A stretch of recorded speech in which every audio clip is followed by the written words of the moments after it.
My phone rang at 7:30 in the morning on the 24th of February. The dialer was my American friend from my high school days in the US. He was the last person I expected to call, especially at 7:30 in the morning.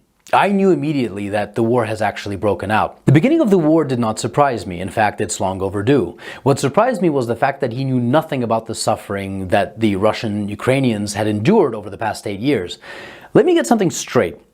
NATO promised that they wouldn't move an inch to the east. That was a lie. And now we are surrounded by an aggressive military alliance. NATO gladly bombed Yugoslavia under the pretenses of potential genocide. Did they bomb just military installations? No. NATO destroyed schools, hospitals, bridges, cultural monuments, private businesses, and industrial plants. Did you forget about that? Did you forget about how NATO pumped money and weapons into Georgia right before Georgia bombarded Russian peacekeepers and civilians? Of course you did. Because your media doesn't want you to know. Did you forget how yet another territory was ripped away from Serbia? Do you not remember Kosovo? Did you protest then? I bet you didn't, and I bet you didn't even care.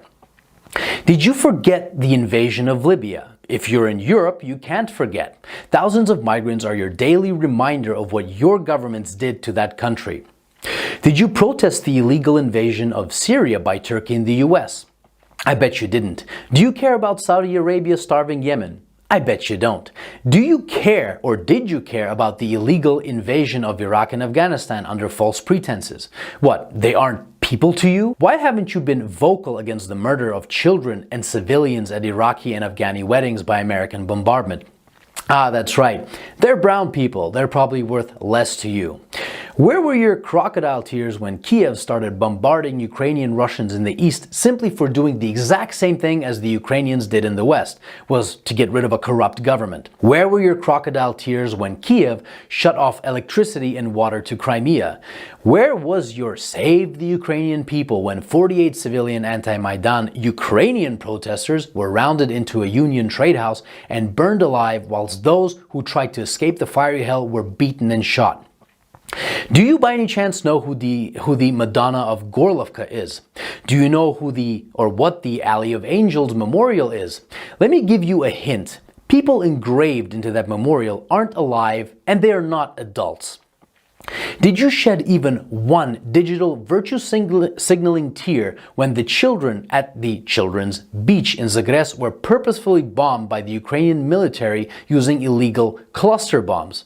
I bet you didn't. But that's okay. How would you? Your mainstream media keeps you in the dark. For 8 years, the US and its allies have been pumping billions of dollars worth of lethal weapons into Ukraine. For 8 years, the Ukrainians have been waging a war with their own people in the east. And for 7 years, Russia and the people of the Donetsk and Lugansk republics have been patiently waiting for Kiev to adhere to the Minsk agreements. Should Russia have waited maybe 20 more years? You know, the amount of years that the US spent killing Afghanis.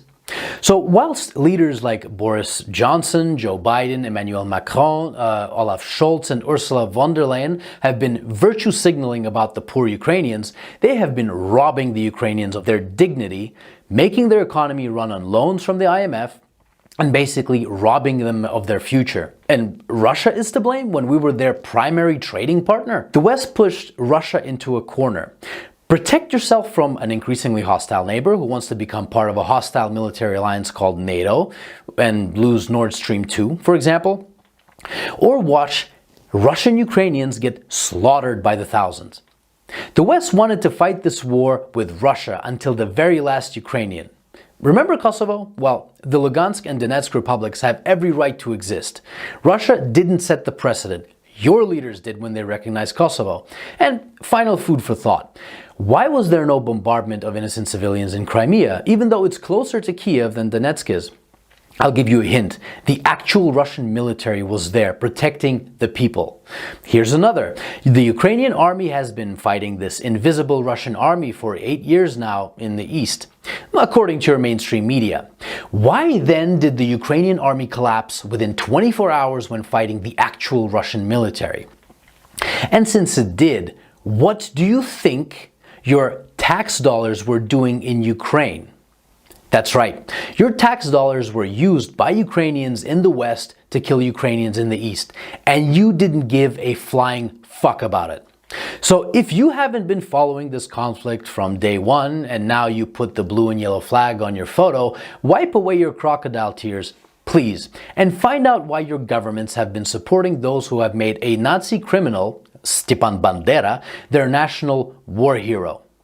Don't expect a good result from pushing a bear and the dragon into a corner. And definitely don't be surprised when that bear and that dragon begin pushing back.